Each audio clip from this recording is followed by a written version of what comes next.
प्रिय विद्यार्थियों, आप सभी का आपके प्रिय चैनल मैथाइंस हब में स्वागत है। आप सब ने कक्षा 8 पास कर ली है और आप अब सब कक्षा 9 में प्रवेश कर चुके हैं। कक्षा 8 तक जो आपके पढ़ाई का स्तर था 6 से 8 तक वो लगभग एक जैसा था और कक्षा 9 और 10 में आपका स्तर थोड़ा सा ऊंचा हो जाएगा और आपको थोड़ी सी अधिक पढ़ाई करनी पड़ेगी।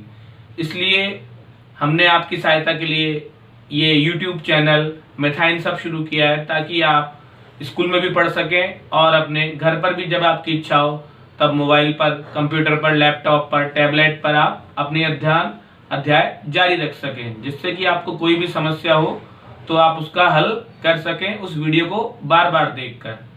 इसमें आपको जो भी वीडियो दिखाई जाएंगी आप उन सबको बार बार देखें और अपनी समस्याओं को सुलझाएं। इस वीडियो के देखने के बाद आपको इन जो उसमें दिखाया जाएगा आपको उन सब सवालों को हल भी करना है। तो आज हम 9th का जो अध्याय शुरू कर रहे हैं उस अध्याय का नाम है बहुपद। बहुपद जैसे नाम से ही लग रहा है कि उसमें बहुत सारे पद होते हैं, अर्थात एक से अधिक पद वाले जो भी हमारे बीजीय व्यंजक होते हैं वो कहलाते हैं बहुपद। बीजीय व्यंजक जैसे x से जो जुड़े हुए होते हैं, जिनमें चर राशि होती है, वो कहलाते हैं बीजीय व्यंजक। बहुपद अब हमारे एक घात वाले भी हो सकते हैं, दो घात वाले भी हो सकते हैं, तीन घात वाले भी हो सकते हैं या उससे अधिक घात वाले भी हो सकते हैं।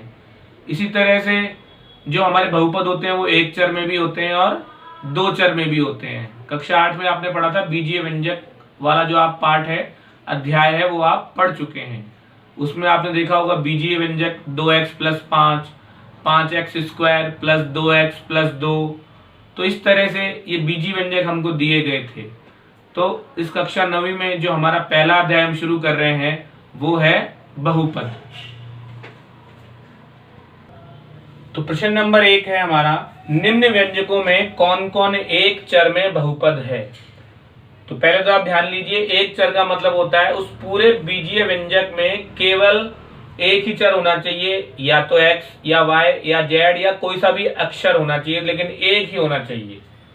तो देखिए पहले वाला ये व्यंजक दिया हुआ है 4x² - 3x + 7। तो आपको दिख रहा होगा इसमें x है, इसमें भी x है, तो ये दोनों एक ही चर हैं x के रूप में। तो इस प्रकार हम कह सकते हैं हाँ, तो ये हमारा एक ही चर में बहुपद है, क्योंकि कारण लिख दीजिए, क्योंकि एक ही चर x है। तो इस तरह से ये हो गया हमारा पहले का उत्तर। दूसरा देखिए y² + √2, इसमें भी हमको एक ही चर दे रखा है y, तो इसका उत्तर भी हो जाएगा हाँ,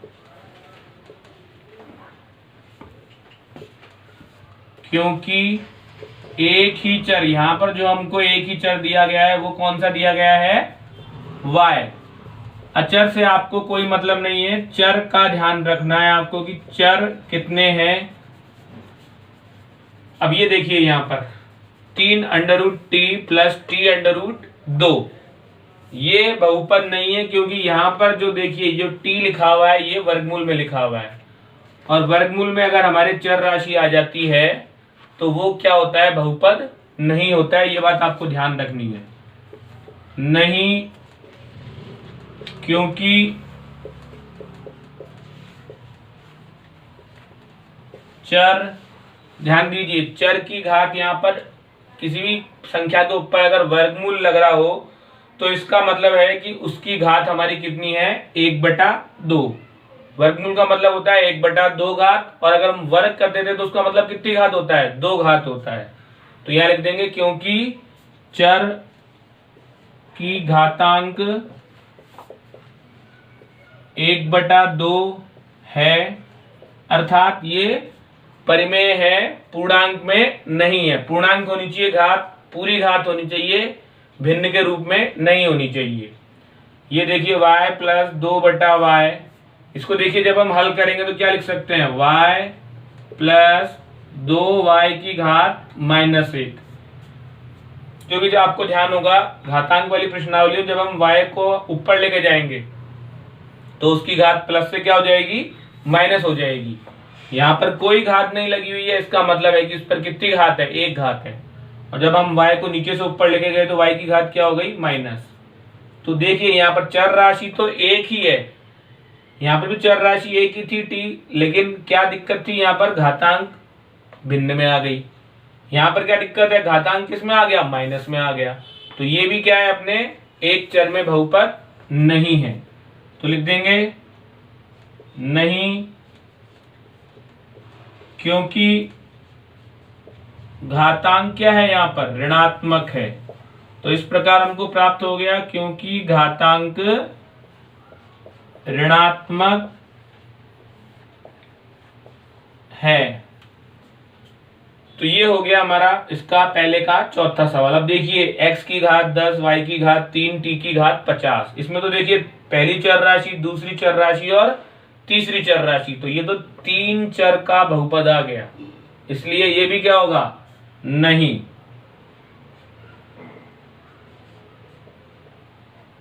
क्योंकि इसमें एक से अधिक चर हैं।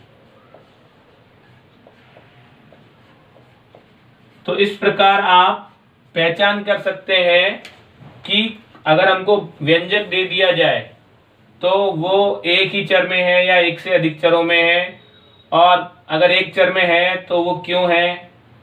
तो इस प्रकार आपको ध्यान रखना है, जो भी आपको चर राशि दी जाए उस पे एक तो घातांक आपकी ऋणात्मक नहीं होनी चाहिए और एक पूर्णांक संख्या में होनी चाहिए, वर्गमूल नहीं होना चाहिए, नहीं तो वो बहुपद नहीं होगा।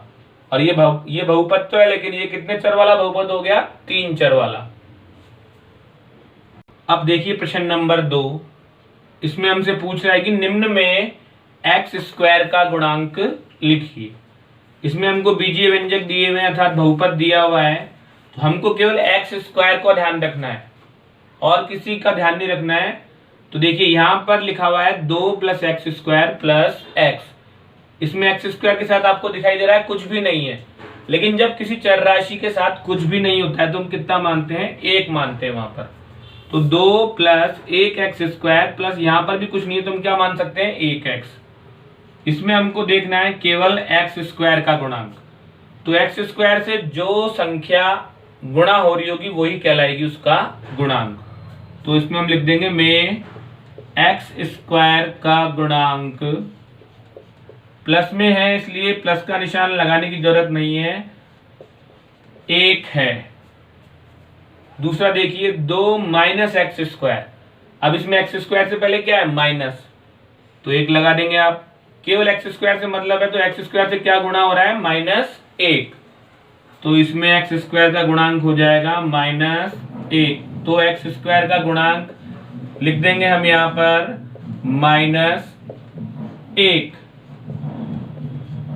तीसरा देखिए π/2x² + x। इसमें देखिए ये है x² और x² से क्या गुणा हो रहा है, π/2 गुणा हो रहा है यहाँ पर। तो x² को हम π/2, इसका क्या मान सकते हैं हम, गुणांक, क्योंकि इससे π/2 गुणा हो रहा है। इसका कोई मतलब नहीं, हमसे x का नहीं पूछा है, जिसका पूछा जाए केवल उसका ध्यान रखना है। तो इसमें x² का गुणांक हो जाएगा π/2। इसी तरह से √2x - 1, √2x - 1। इसमें देखिए आप x² दिख रहा है कि आपको, कहीं पर भी x² नहीं है, इसलिए जब ये चर राशि, ये पद है ही नहीं यहाँ पर, तो इसका गुणांक भी नहीं होगा। तो लिख देंगे में x² का गुणांक 0 है, क्योंकि जब ये पद ही नहीं है तो गुणांक हो जाएगा 0। एक और देखिए 2/3 x³ - 5/7 x²। अब देखिए इसमें x² का चाहिए, तो x² से क्या गुणा हो रहा है, 5/7, और साथ में कौन सा निशान है, माइनस का निशान है। तो इसलिए हम क्या लिख देंगे, में एक्स स्क्वायर का गुणांक -5/7 है। तो चिन्ह का ध्यान रखते हुए आपको गुणांक लिखने हैं। प्रश्न नंबर 3 देखिए, 35 घात के द्विपद का और 100 घात के एक पदी का एक एक उदाहरण दीजिए। तो यहाँ पर हमको एक तो ऐसा द्विपद का उदाहरण देना है जिसमें घात कितनी है, 35। तो देखिए पहले 35 घात का द्विपद, द्विपद से हमारा मतलब है कि उसमें 2 पद होने चाहिए और उसकी अधिकतम घात कितनी होनी चाहिए, 35। तो कुछ भी ले सकते हैं आप, जैसे मैंने ले लिया 5y की घात 35 प्लस 11। इसकी जगह आप ले सकते हैं x की घात 35 माइनस 11, 10z की घात 35 प्लस 15z, कुछ भी ले सकते हैं। ये इसमें आपको रटने की जरूरत बिल्कुल नहीं है, बस आपको ध्यान क्या रखना है कि जो हमारा द्विपद है उसकी घात कितनी होनी चाहिए, 35 होनी चाहिए, बस ये आपको ध्यान रखना है। फिर अगला है 100 घात के एक पदी का। तो 100 घात का एक पदी, एक पदी का अर्थ है उसमें केवल एक ही पद होना चाहिए और उसकी घात कितनी होनी चाहिए, 100। तो जैसे हमने ले लिया यहाँ पर 10 p की घात 100, और कुछ भी नहीं लिखना है क्योंकि हमको बोला गया है एक पदी। इसकी जगह बता दिया आपको, p की जगह आप कुछ भी लिख सकते हैं, 10 की जगह आप कुछ भी लिख सकते हैं, लेकिन ये घात आपको नहीं बदलनी है। घात आपकी वही रहेगी क्योंकि इसने हमको पहले से ही बोल रखा है 100 घात का एक पदी, मतलब घात कितनी होनी चाहिए, 100। बाकी ये चर की जगह आप कुछ भी ले सकते हैं, ये संख्या आप कुछ भी ले सकते हैं। तो इस प्रकार से ये प्रश्न नंबर 3 में हमने द्विपद और एक पदी का उदाहरण ध्यान दिया। अब देखिए प्रश्न नंबर 4, इसमें हमको दिए गए हैं बहुपद और हमको लिखना है उस बहुपद की घात। तो आपको जैसे प्रारंभ में बताया था कि बहुपद की घात से हमारा तात्पर्य है कि जो भी बीजीय व्यंजक हमको दिया गया है उसमें जो चर राशि दी गई है उसकी जो अधिकतम घात होती है वह कहलाती है बहुपद की घात। तो देखिए यहाँ पर चर राशि x है, अर्थात एक तो ये एक चर वाला बहुपद है, ये बात आपको ध्यान रखनी है क्योंकि एक ही चर राशि है। अब इस चर राशि की घात 1 है, इसकी 2 है और इसकी घात कितनी है, 3। तो जब हम लिखेंगे इस पूरे बहुपद की घात तो कितना लिखेंगे, 3 लिखेंगे। इसी तरह से इसमें देखिए 4 माइनस y की घात 2, चर राशि y और अधिकतम घात कितनी है, 2, तो इसकी घात कितनी हो जाएगी, 2। इस चिन्ह से हमारा कोई मतलब नहीं है, हमारा ध्यान किस पे रहना चाहिए, घातांक पर, क्योंकि हमसे घात पूछी गई है। तो देखिए अब हम यहाँ पे लिख देंगे की घात 3 है। तो ध्यान रखना है आपको, बहुपद की घात से मतलब क्या लेना है, जो आपकी बहुपद में चर राशि की अधिकतम घात है वही कहलाएगी बहुपद की घात। तो अधिकतम घात 3, इसलिए बहुपद की घात भी कितनी हो गई, 3। 4 माइनस y की घात 2, इसमें अधिकतम घात कितनी है, 2, तो लिख देंगे यहाँ पर की घात 2 है। 5t माइनस 7, अब इसमें t के ऊपर आपको कोई घात नहीं दिख रही है तो आप ऐसा नहीं 0 लिख दें। जब किसी चर के ऊपर कोई घात नहीं होगी तो मतलब कितनी घात माननी है हमको, उसमें एक घात माननी है। तो यहां पर बहुपद की घात कितनी हो जाएगी, 1। तो यहां लिख देंगे की घात 1 है।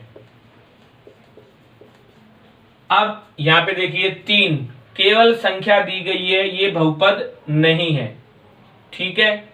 इसमें चर राशि भी नहीं है, तो जब बीजीय व्यंजक नहीं बन रहा, केवल ये क्या है, आपकी एक अचर राशि है और इसमें कोई भी चर राशि नहीं है, तो बहुपद नहीं बना, इसलिए बहुपद की घात कितनी हो जाएगी, इसमें 0। तो लिख देंगे हम की घात 0 है। आप चाहें तो इसको ऐसे लिख के देख सकते हैं, यहां पर आप कुछ भी लिख दीजिए, x की घात 0, तो 3 लिखिए या 3x की घात 0 लिखिए, उसका मतलब क्या होगा, 3 ही होगा, क्योंकि किसी भी संख्या के ऊपर अगर हम घात 0 लगा देते हैं तो उसका मान कितना हो जाता है, 1। तो 3 गुणा 1 3 होता है। तो बहुपद की घात आपको दिख रहा होगा इसमें कितनी है, 0। तो आप इसको चाहे तो लगे रहने या आप इसको हटा भी सकते हैं, यहाँ पर लिख सकते हैं 3 की घात 0 है। यहाँ पर अगर होता 15 तो 15 की घात भी कितनी होती, 0 होती। तो अंतर ध्यान रखना है, जल्दबाजी में आप घात की जगह, बहुपद की घात की जगह गुणांक नहीं लिख दें। जो भी आपकी चर राशि हो, जो उसकी अधिकतम घात होगी वही कहलाएगी बहुपद की घात। प्रश्न नंबर 5 में देखिए, अब निम्न बहुपदों में कौन से बहुपद रैखिक, द्विघाती या त्रिघाती हैं। रैखिक से हमारा मतलब है कि उसकी अधिकतम घात होनी चाहिए 1, द्विघाती से मतलब है कि उसकी अधिकतम घात होनी चाहिए 2, और त्रिघाती से मतलब है कि अधिकतम घात होनी चाहिए 3। तो देखिए पहला बहुपद हमको दिया गया है x की घात 2 प्लस x। अब इसमें आपको दिख रहा होगा अधिकतम घात कितनी है, 2। तो ये कौन सा हो गया, द्विघाती बहुपद। तो लिख देंगे एक्स स्क्वायर प्लस एक्स एक द्विघाती बहुपद है। और अगर आपसे ये पूछ लेते हैं इसमें कि इसकी घात कितनी है बहुपद की, तो कितनी बताएंगे आप? हाँ आप बताइए कितनी, शाबाश। तो अधिकतम घात 2 है, इसलिए बहुपद की घात अगर पूछेगा तो कितनी लिख देंगे, 2 लिख देंगे। इसी प्रकार देखिए x माइनस एक्स की घात 3, इसमें अधिकतम घात कितनी है, 3। तो कौन सा हो जाएगा ये, त्रिघाती बहुपद। तो लिख देंगे एक त्रिघाती बहुपद है। अब इसको भी आपको बदल के पूछ सकता है कि बताइए बहुपद की घात कितनी है। तो बहुपद की घात कितनी होगी, हाँ अब आप बताइए, शाबाश। तो इसमें बहुपद की घात होगी 3। तो x माइनस एक्स की घात 3 एक त्रिघाती बहुपद है जिसकी घात कितनी है, 3। फिर देखिए y प्लस वाई की घात 2 प्लस 4, इसमें सबसे बड़ी घात आपको दिख रही है y की घात 2। तो कौन सा बहुपद हो गया, ये भी एक द्विघाती। तो लिख देंगे एक द्विघाती बहुपद है। और इस बहुपद की घात कितनी होगी, क्योंकि द्विघाती बहुपद है तो बहुपद की घात कितनी होगी, शाबाश 2, 1 प्लस एक्स। अब ये देखिए 1 प्लस एक्स, एक्स के ऊपर कोई घात नहीं है, मतलब कितनी घात होगी, 1। तो इस बहुपद की घात कितनी हो जाएगी, 1। तो ये कौन सा बहुपद हो जाएगा, रैखिक, क्योंकि जिस बहुपद में अधिकतम घात 1 होती है वो कहलाता है रैखिक बहुपद। तो लिख देंगे एक रैखिक बहुपद है। अब ये देखिए अगला 3t, इसमें भी अधिकतम घात कितनी है, 1। तो इसकी भी बहुपद की घात कितनी हो गई, 1। और जब 1 घात है तो ये भी कौन सा बहुपद हो गया, यह है रैखिक बहुपद है। इसी तरह r की घात 2, इसमें अधिकतम घात कितनी है, 2। तो जिस बहुपद की अधिकतम घात 2 होती है वो कौन सा होता है, द्विघाती बहुपद। तो इस तरह से ये दोनों आपको खुद को लिखने हैं। और ध्यान भी रखना है कि आपसे इसमें केवल पूछा गया है कि ये किस प्रकार का बहुपद है। अगर बहुपद की घात पूछ ले तो आपको बता ही दिया कैसे आपको उसके आगे लिख देना है कि इसकी अधिकतम घात 2 है इसलिए द्विघाती, 3 है इसलिए त्रिघाती, और बहुपद की घात 3 है। तो इस प्रकार से देखिए एक ही चर में बहुपद है, ये भी एक ही चर में है, ये भी एक ही चर में है, सारे बहुपद हमको एक ही चर के दिए गए हैं। तो इस प्रकार से जो आज का हमारा जो सेशन था वो यहाँ पर प्रश्नावली 2.1 उसमें कराई गई है। तो आप उसका अभ्यास बहुत ध्यान से करें, इन सवालों को अपनी कॉपी में करें, और जिस भी विद्यालय में आप पढ़ते हैं उस विद्यालय के दीदी या गुरुजी या क्लास टीचर जो भी आपको पढ़ाते हैं उनको आप चेक कराएं। तो आज हमने प्रश्नावली 2.1 जो हमारे अध्याय 2 बहुपद की है उसका अध्ययन किया। तो आपको ध्यान होगा कि हमने कक्षा 8 और 10 के जो कई प्रश्नावलियां हैं, अध्याय हैं, वो हम पहले ही हमारे इस चैनल पर डाल चुके हैं। तो आपके जो भी आपके साथ में पढ़ने वाले सहपाठी हैं वो अब तक इस मैथाइन सब चैनल से नहीं जुड़े हैं, वो इससे जल्दी से जल्दी जुड़े और स्कूल के साथ घर बैठे बैठे भी पढ़ाई का फायदा उठाएं और गणित में आगे बढ़े, क्योंकि वर्तमान युग बहुत आगे बढ़ने का युग है, बहुत कंपटीशन बढ़ चुका है।